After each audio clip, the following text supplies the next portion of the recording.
Yeah, should I begin? Yes.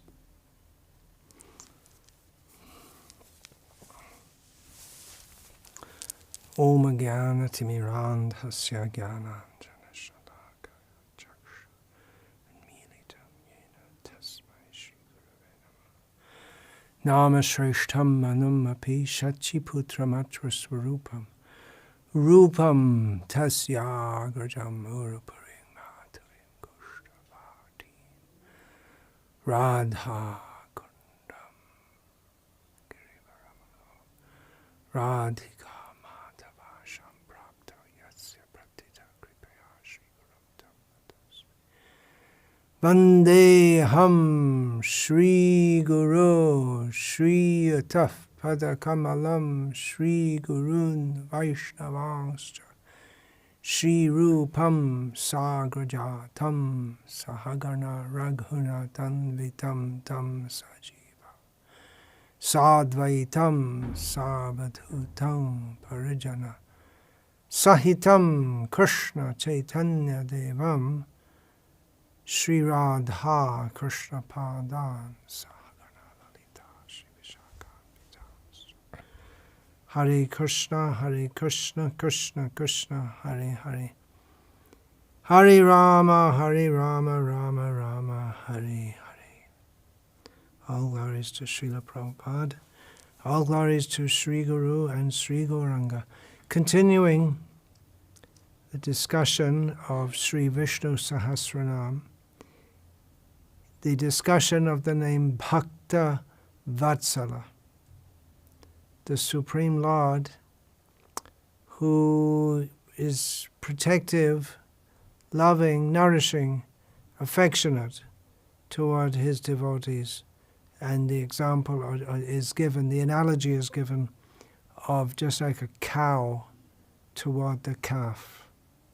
So that's a material analogy, of course, but it's something which we can, from our present situation, we can get some inkling of the affection that the Supreme Lord has for us.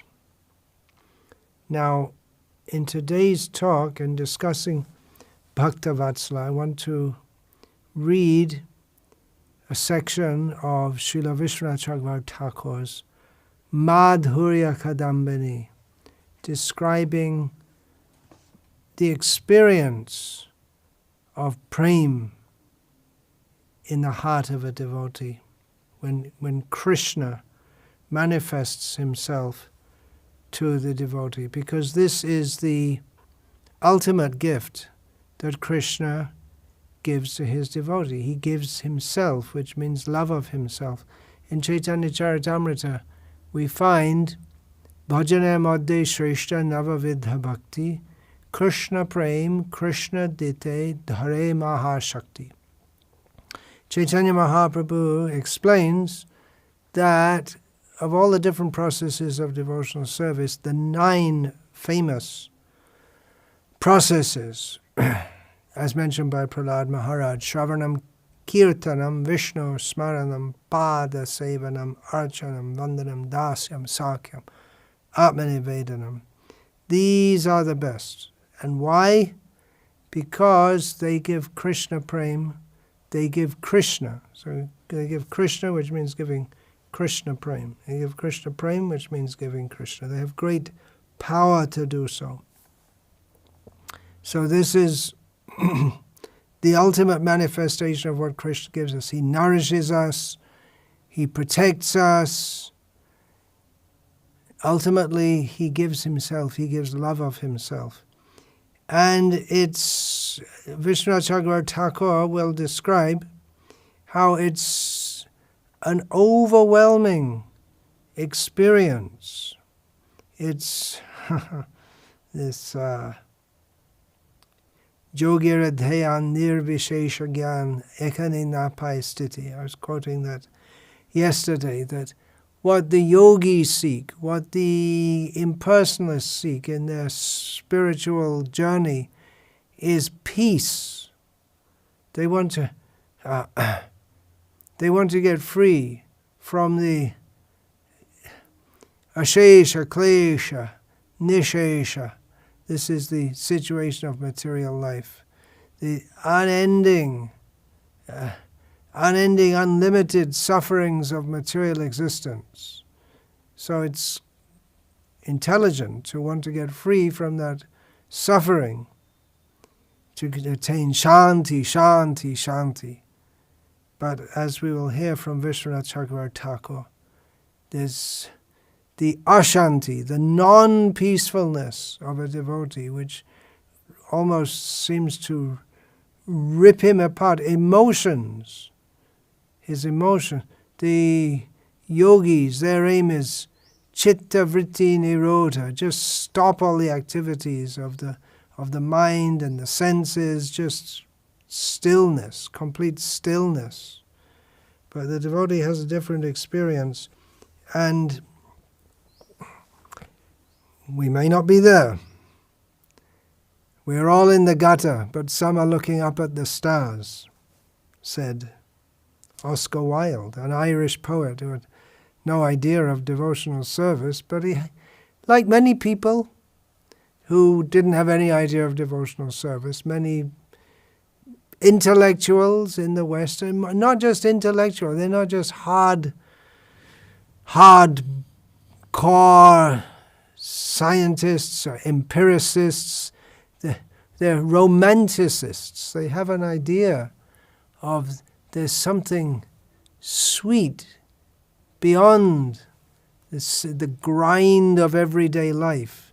There's something precious, sweet.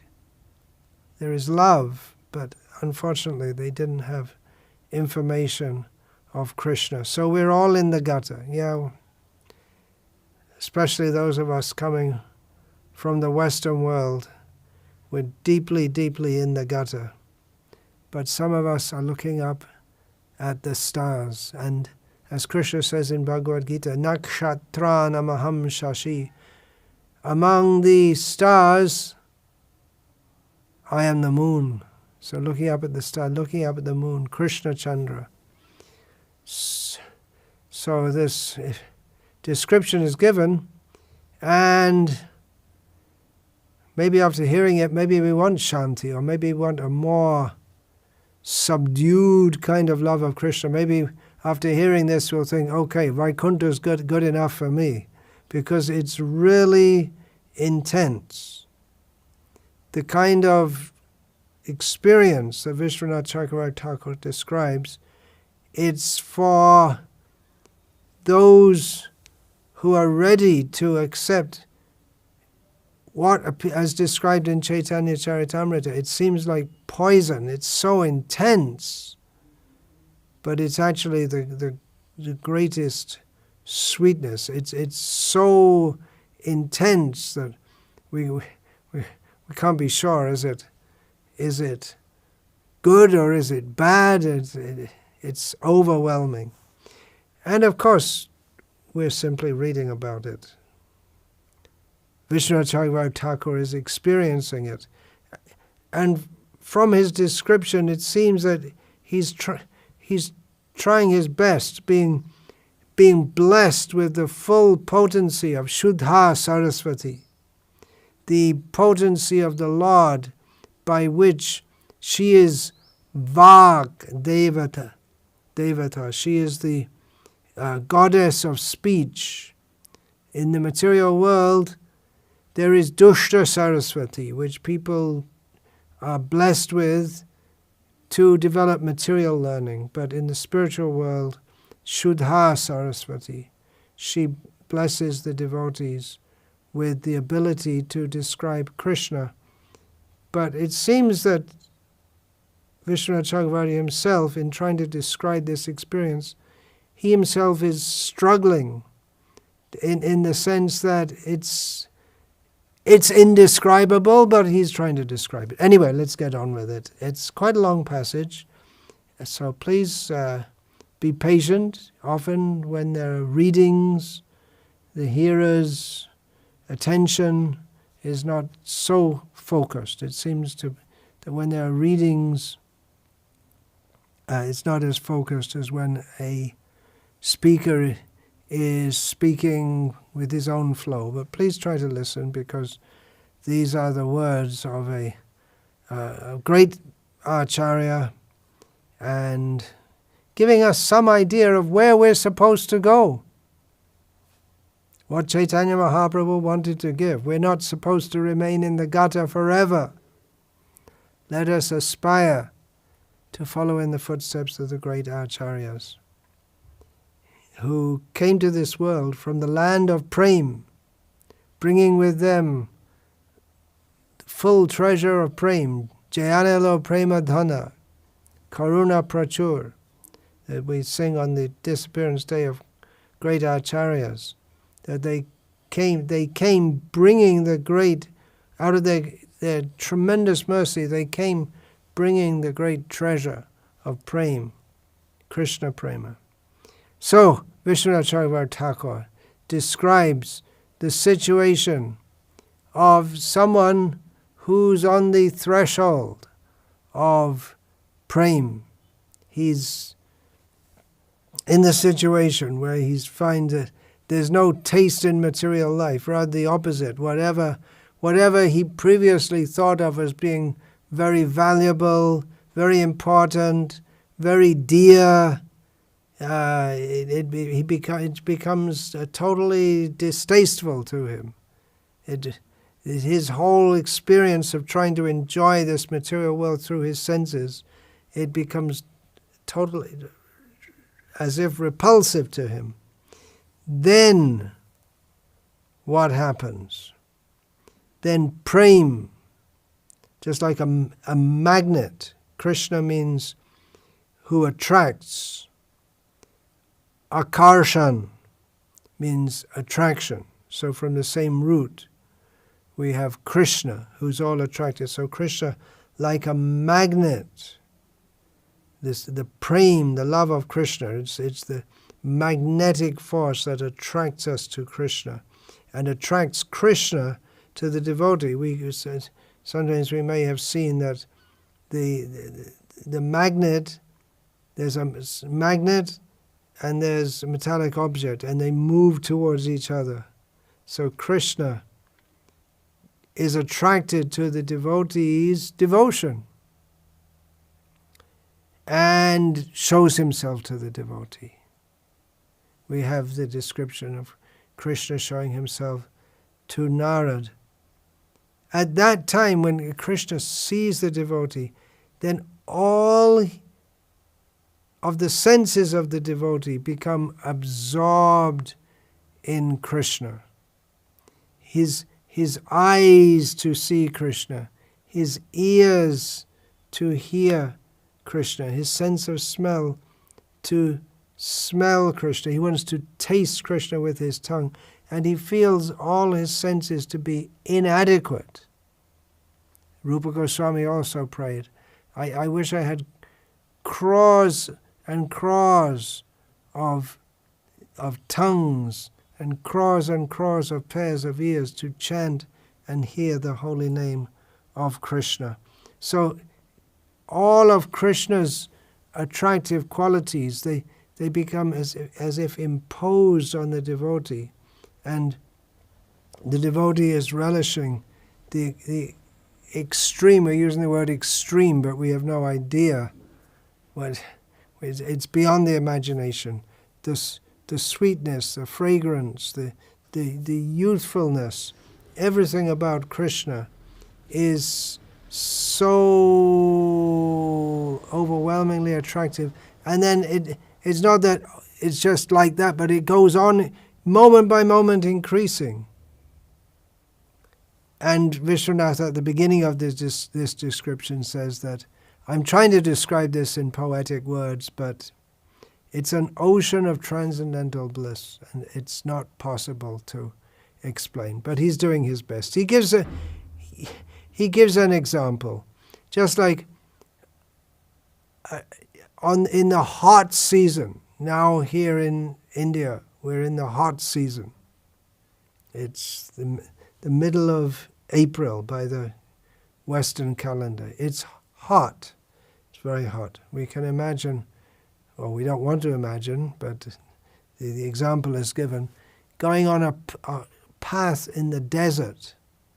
You're lost in the desert in this heat, and then you get the heat not only from the sun, but also reflecting up from the ground. It's like some hellish punishment. There's one hell described like that, where the sun is burning from the top, and the copper plate underneath is being heated underneath by fire. So like that. So you're just scorched, and then all of a sudden you come across an oasis with nice shelter from the sun and profuse supply of cool water under a banyan tree, or like an elephant, similar example, an elephant caught in a forest fire with no escape, thinking now I'm finished. Then all of a sudden, the rain clouds burst. The rain clouds appear and burst. And this Vishnu Thakur also gives this example. We sing it every day. Sangsara dava nalaludha loka tranaya karanya ghana ghanatvam praptasya kalyana gunarnavasya vandegaroshi charnaravindam. The mercy of the Guru, bringing the mercy of Krishna, just like thick rain clouds which pour down water to relieve the forest fire of material existence, which we in this material world we're all afflicted by that. So the elephant caught in a forest fire, no escape, and then all of a sudden the rain clouds come and burst, and the forest fire is extinguished, the elephant is cooled, unexpected relief. A person suffering from a mortal disease, a very painful disease, he's brought some nectar, quaff the nectar. Oh, it tastes so nice. I'd lost any hope of there being anything. And when we're in such a suffering condition, all we can know is intense pain. And all of a sudden get this exquisitely sweet and drink which immediately dispels all the pain of the disease, all the weakness of the disease, all the distress, and nourishes our body. This is the effect of nectar. So all of these are just some examples which don't really explain the experience of perceiving Krishna directly with our senses. This is Krishna's greatest gift to us. He gives himself. First of all, the Krishna, he reveals to the devotee his own beauty. He impresses on the mind of the devotee, or the devotee becomes aware of the beauty of Krishna. And then what happens, that all of his senses, he wants to use them for seeing. He wants to use his ears for seeing Krishna. He wants to use his tongue for seeing Krishna. He wants to. The sense of sight is so attractive to him, seeing the form of Krishna, that all he wants to do is see Krishna. But in the meantime, he has paralysis, and tears are flowing from his eyes, and he collapses in bliss. Then the Lord revives him, and then he next reveals the fragrance of his body to Krishna, which enters the nostrils of the devotee. And again, all the senses, the eyes which only want to see Krishna, now the eyes also want to smell, the ears also want to smell, the sense of touch wants to smell, and the devotee collapses, swoons in bliss. Then the Lord reveals his sonorous voice to the devotee's ears. Oh, my dear devotee, I am under your control. Don't be overwhelmed, but fully satisfy your desire by relishing me. Then all the senses they all want to become ears. They all want to become ears to hear the sound of Krishna, and the devotee faints. Then the Lord again touches. He touches the devotee with his lotus feet, and he touches his hands and his breast to the devotee and reveals his youthfulness to the devotee. He touches the devotee. How is that? To those who are in dasya rasa, in a mode of servitude, he puts his lotus feet on their heads. To those in the mood of friendship, sakya rasa, Krishna grasps their hands with his. To those in the mood of parental affection, he wipes away their tears with his own hands. Now, generally we think a parent will do that to a child, but sometimes the child will do to the parent also. For those in the mood of a lover, a female lover in relation to Krishna, he embraces them. Then all the senses simply want to touch Krishna, and the devotee faints for the fourth time.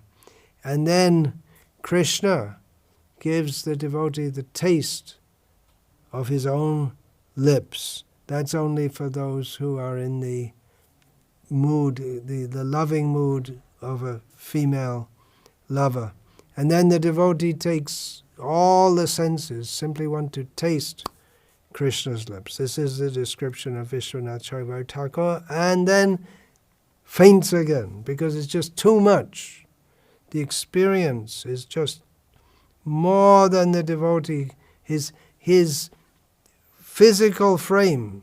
It's now completely spiritualized, but even that is not enough to accommodate the bliss that he feels. Now I got Krishna, and it is unimaginable, simply fainting. And then the Lord revives the devotee again and bestows on the devotee audarya, his quality of great generosity, by which the Lord reveals himself, all the qualities of the Lord which appeals to the various senses, the beauty for the eyes, the fragrance for the nose, the sound of Krishna's voice for the ears, the sense of touch for touching Krishna, the taste. They all manifest themselves all at once to the devotee's various senses. And then prem, the Krishna prem, in accordance with the will of Krishna, increases, and the devotee is experiencing and at the same time desiring it more and more. And the example given by Vishwanath Chakravarti Thakur is that prem becomes like a moon over the ocean of bliss and churns up that ocean of bliss so that the waves become it becomes a choppy sea. But this is not a dangerous sea. This is the agitation within the devotee's heart. And it's almost destroying the devotee. Is it pleasure or is it pain? Or we want to go back to Shanti, or maybe we just go back to Vaikuntha and just be peaceful and normal. But this is beyond Vaikuntha, the almost destructive bliss. Then prem takes over the mind of the devotee. And just as the moon presides over the ocean, then prem withdraws. And then that creates another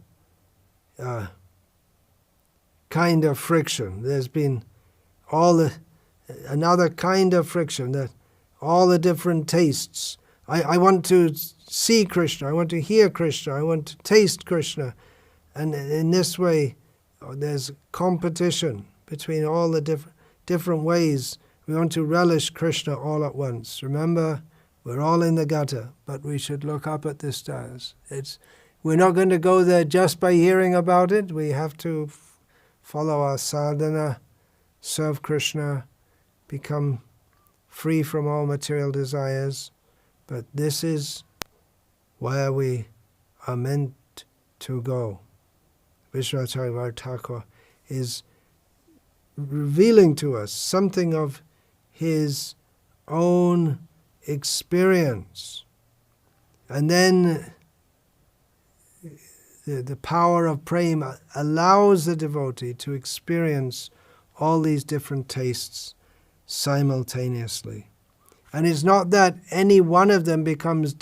It's not that because you're multitasking, spiritually multitasking, experiencing the Rup, Rash, Shabda, Gandha, Sparsha, in all ways one is experiencing Krishna. It's not that any of the experiences become less, rather the full experience of all the senses is experienced at the same time.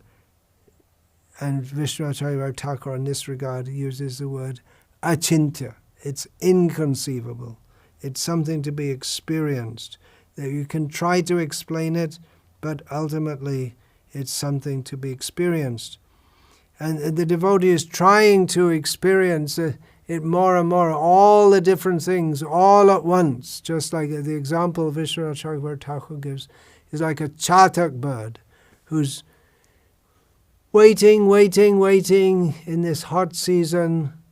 It's been weeks and months without any rain, and the chatak bird will only take water that comes from the sky, from the cloud. Then all of a sudden, after so much waiting, there's a huge downpour, and then the bird wants to catch all the drops all at once. But how can a little bird capture all the drops all at once? Even one drop will satisfy the bird, but it wants to taste. Every drop is of blissful to the bird. The example is given. So every experience of Krishna is blissful to the devotee. Then seeing Krishna, seeing that the devotee, he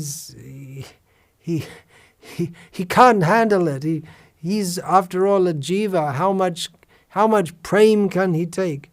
Then Krishna thinks, then why should I withhold myself? Why not make it so the devotee can experience me? Then by his great mercy, his kripa shakti, the most important, the ruler of all his potencies. We hear in the Upanishads, parasya shakti vividhaiva shruyate swabhavaki jnana bala kriyacha. The Supreme Lord has multi-potencies. His knowledge potency, his action potency, his power potency, by which everything is done automatically. But here we find out that his most important, the one which rules them all, is his mercy potency. And Krishna is especially merciful to his devotees. So he reveals, out of his mercy, he enables the little jiva who is... How can the jiva experience Krishna when the jiva is so small and Krishna is so great? But Krishna, by his achintya shakti, by his inconceivable potency, gives the little jiva who is now wrapped in love of Krishna, he gives him the ability to be able to love Krishna, because otherwise love of Krishna is so great. How can a little jiva experience the full love of Krishna? Krishna prema is such an overwhelming experience. How can we take it without dying, without being overwhelmed? But the Lord Krishna, in his eyes there appears his mercy, and it appears in different forms. There's specifically the word that Vishnu Thakur used here is Vatsalya. Remember, we're discussing Bhakta-vatsala. So this is his great affection to the devotee. So he manifests himself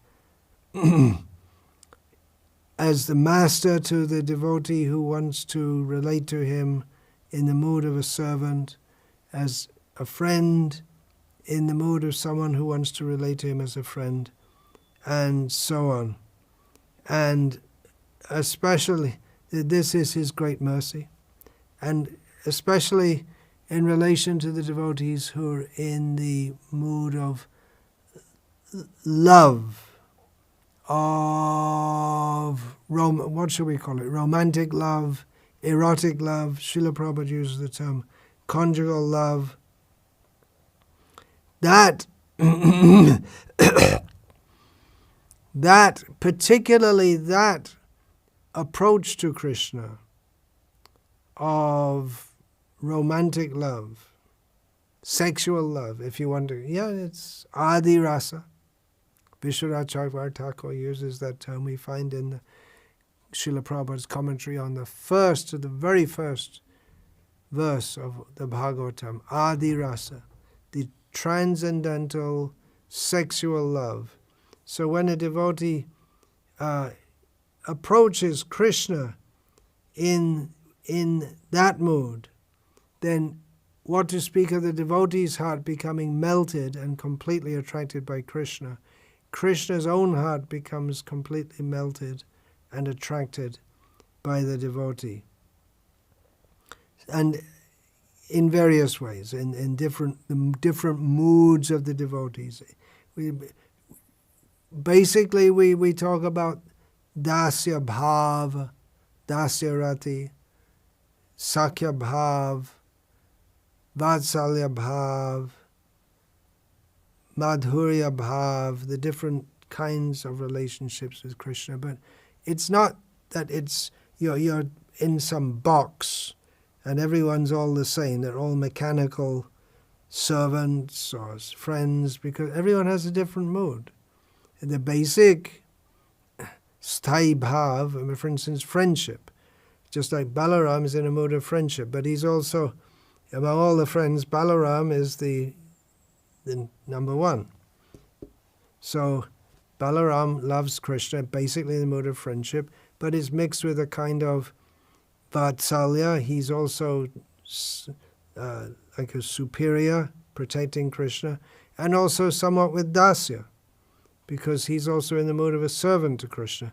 So in this way, everyone has their own flavor and mix, Swarasiki Siddhi, their own perfectional stage of loving Krishna. And broad categories are given, Dasya, Sakya, Vatsalya, Madhurya, broad categories are given. So, Krishna, by his great mercy, he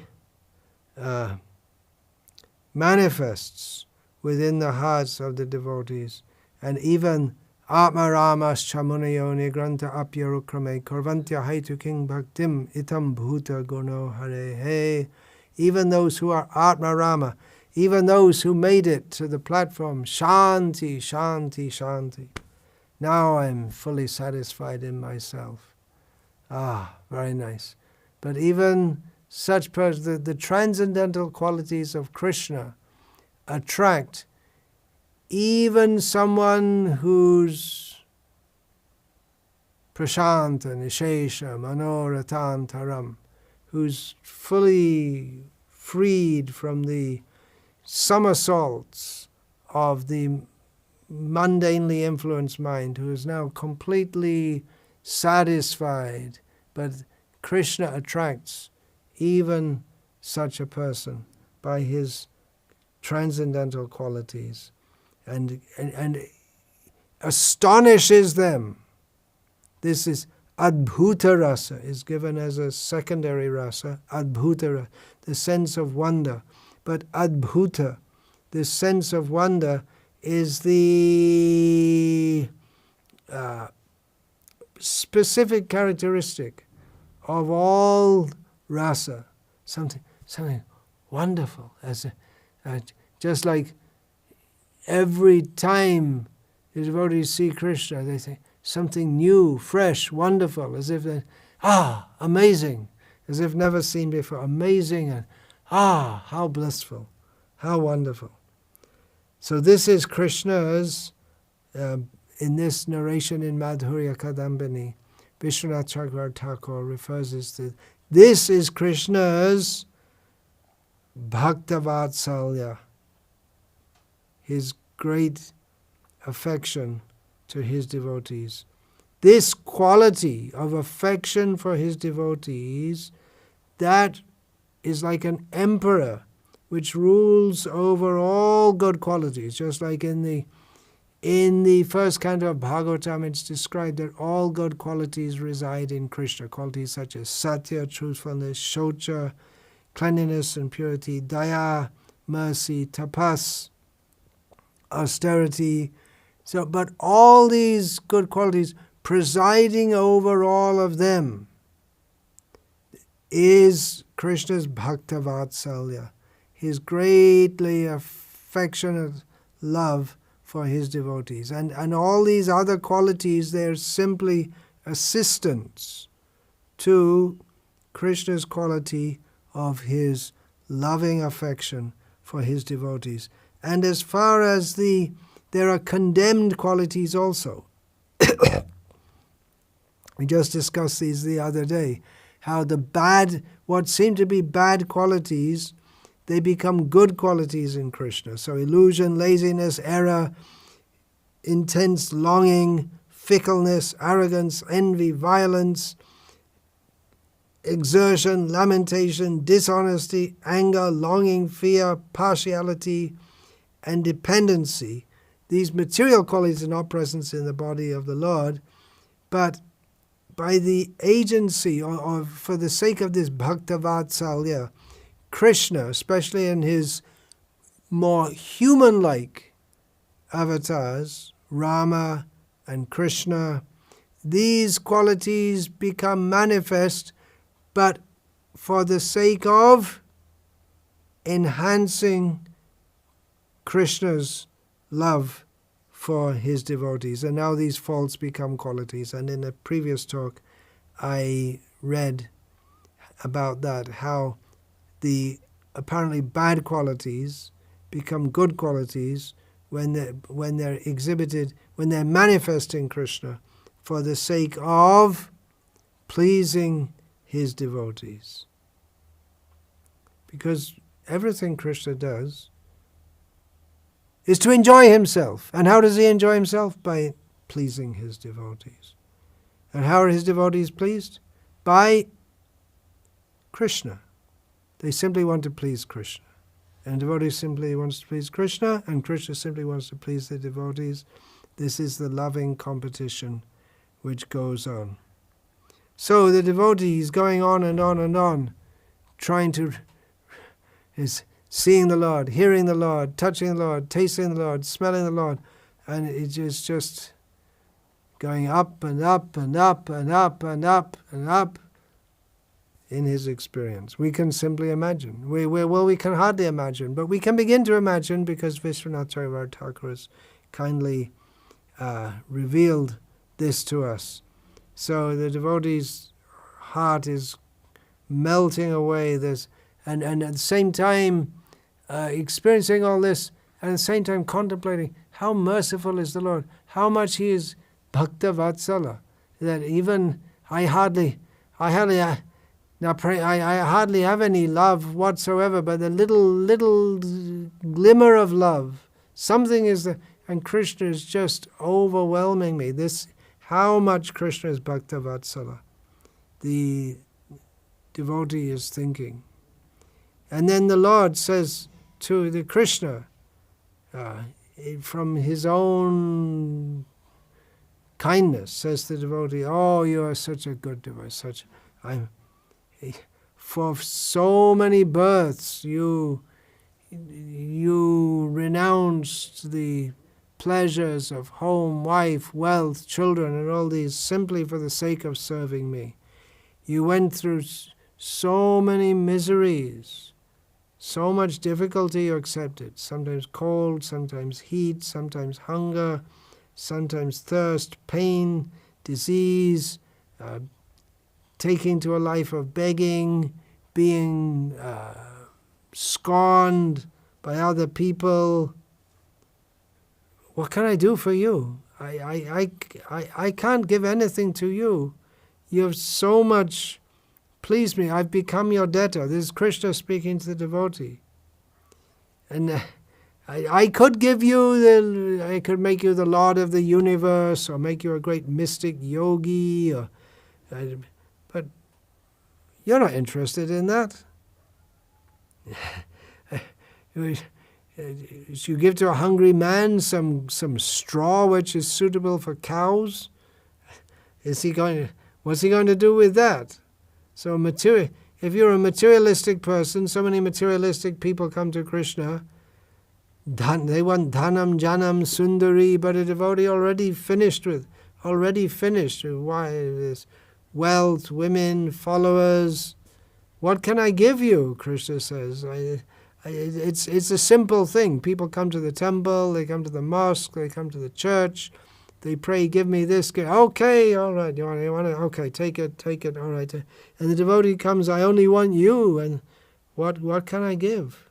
And then then the Lord is obliged. Yes, you got me.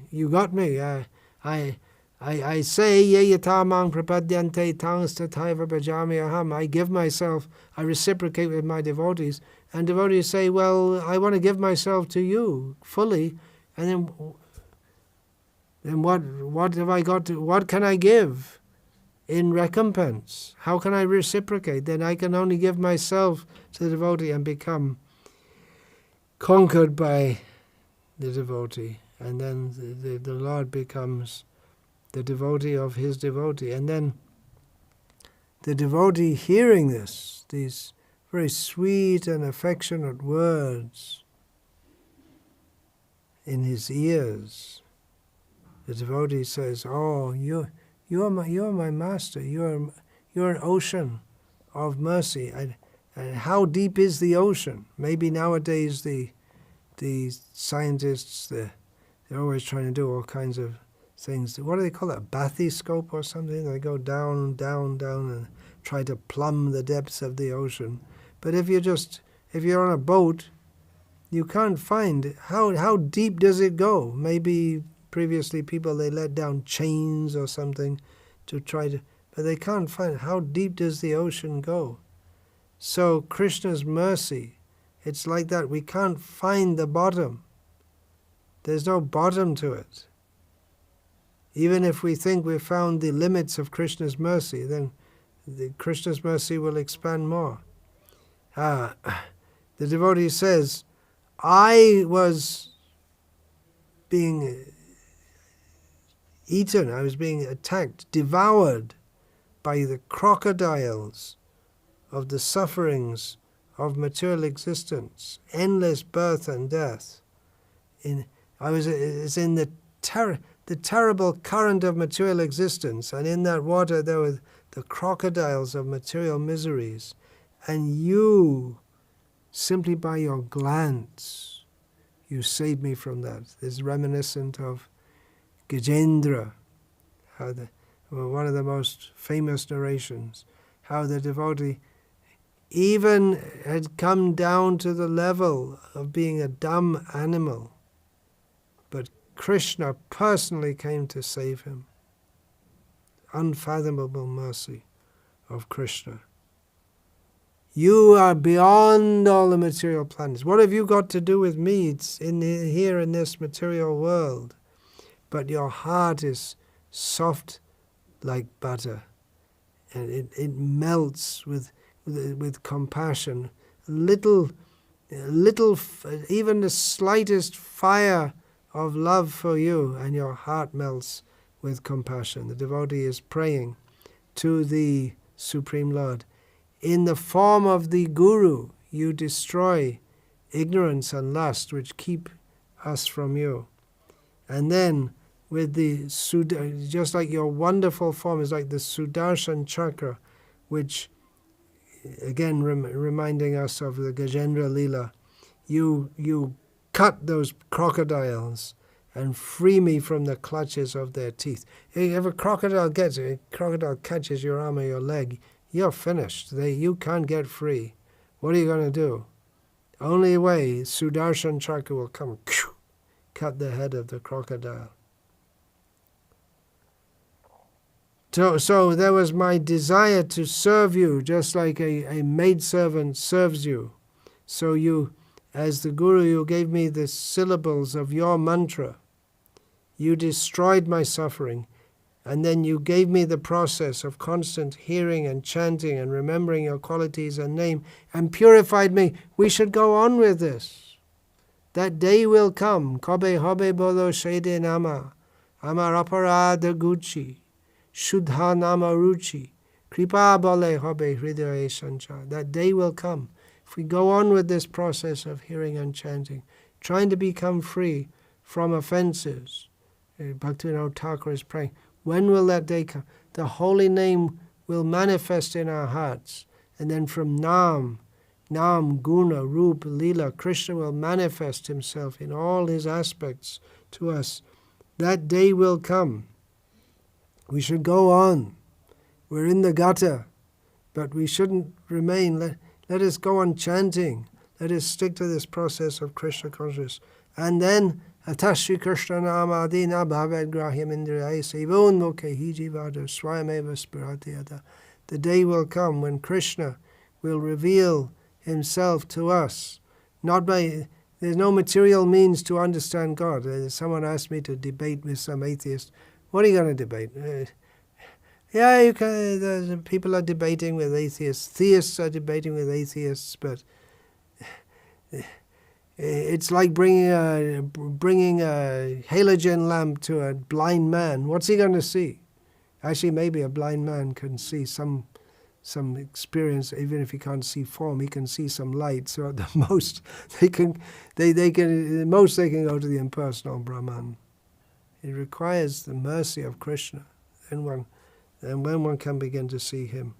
And then by hearing and chanting, we take the process. Krishna manifests as the spiritual master to give us the process.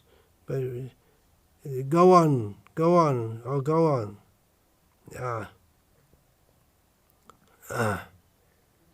There's a song by Bhaktivinoda Thakur that's in Sharanagati. Oh, hey Dinajan, that Chaitanya Mahaprabhu,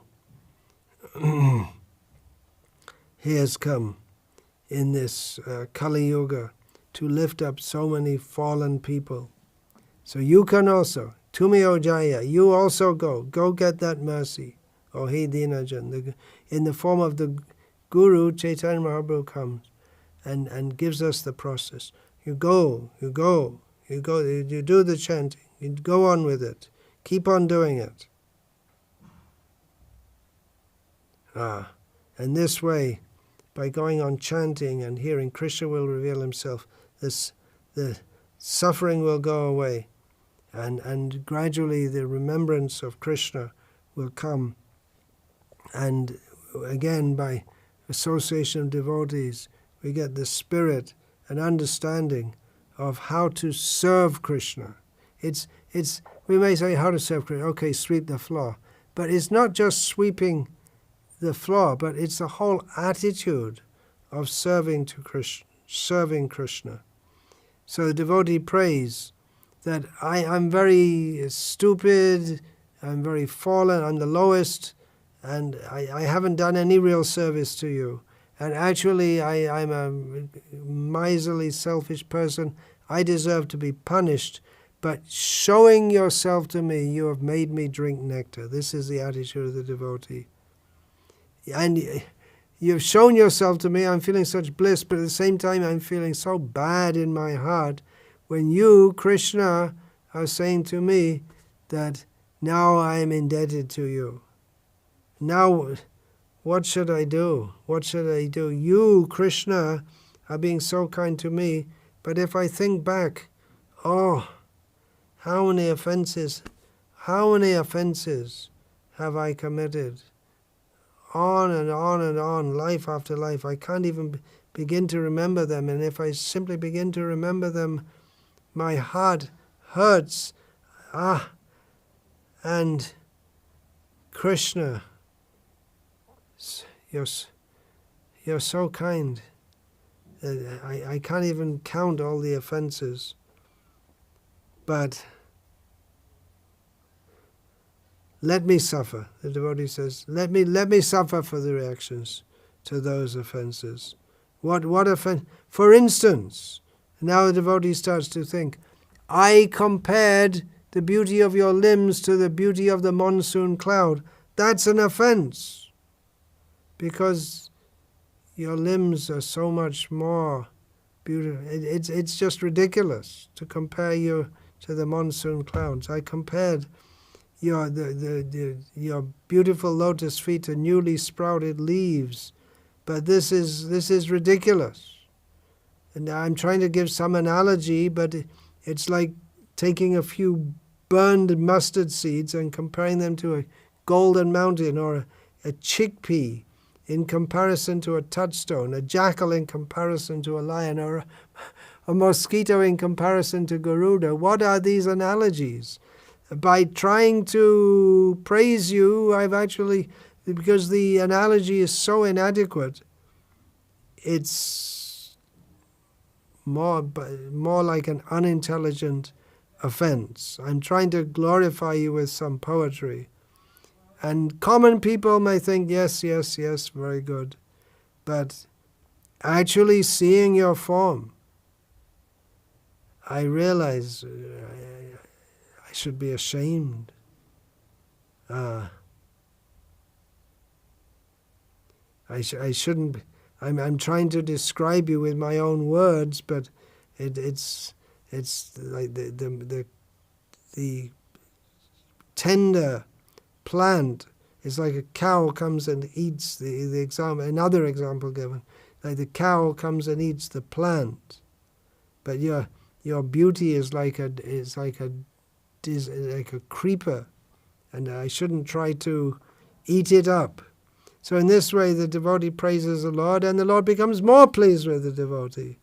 Then he reveals everything to the devotee, the necessary for the devotee to serve him. He reveals to the devotee Vrindavan, the desire trees of Vrindavan, the yoga pit where the Krishna and the gopis come together, Sri Radha, by the mercy of Krishna and his Leela Shakti, Radha with Lalita and Lalita's assistants, his friends such Subal, Sudam, Sridham, Dhamma, all these become revealed. The cows, Krishna's cows, the Yamuna, the Govardhan, the forest, Banderavan, Nandishvara, all the different devotees of Krishna, the mothers, fathers, friends, brothers, servants, and in this way the Lord submerges the devotee in the enchanting tidal wave of bliss and then disappears with all his entourage. Gives the devotee a taste of the bliss and inspires him to go on searching and searching for that more and more.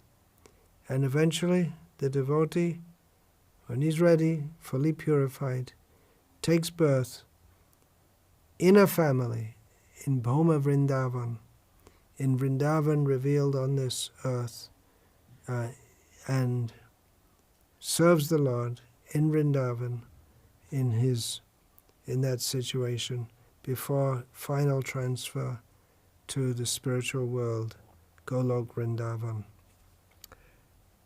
And what more should I say about this? What is to be said? Hare Krishna, Krishna Krishna, Hare Hare, Hare Rama, Rama Rama, Hare Hare. All glories to Srila Prabhupada, who has introduced us to this unlimited ocean of bliss, who is Krishna and love of Krishna, who has introduced us to all the acharyas with all the outpourings of bliss, madhurya kadambani, a cloud bank of sweetness, of love of Krishna. Hare Krishna. Vancha kalpatarubhyascha kripa sindhubhya evacha patitanam pavanebhyo vaishnavebhyo namo namaha. Parivadatu jano yata tatava nanumukaro na vayang vicharayamaha. Harirasa madira madati mata bhuvi vilutama nartama nirvishama. Hare Krishna, Krishna Krishna, Hare Rama, Rama Rama.